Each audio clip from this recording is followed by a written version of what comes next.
What's the best case of instant karma you've ever witnessed? The company I work for requires you to pass a series of tests to be considered for employment. First test is general knowledge, just to drop out people who aren't that bright.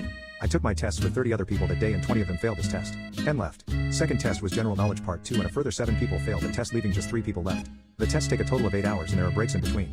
We were not allowed to leave the building during testing. If we had to leave, then we would have to reschedule the tests for another day. Me and the other 2 guys were stuck there together for the rest of the day, so we got to talking in between tests. One guy was older, maybe in his mid-50s early 60s, and was bragging about how easy the tests were and couldn't believe 27 people failed. The other dude was my age at the time, pretty young for the job we were applying for. He was nervous and seemed happy he made it through the first 2 tests. As I studied for the test, there was one that I wasn't sure about. I knew I would have a hard time with that one, and when they put out the docket for tests I saw the hard one would be the last one on the list. My plan was to pass 4 of the tests and reschedule the 5th to give me more time to study. All 3 of us passed the 3rd test and I had to listen to the old man gloat about how easy it was when the young guy and myself lamented it was harder than we thought.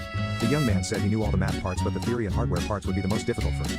I said the math would be hard for me, but I was confident with the hardware stuff. I was bluffing, of course. I studied using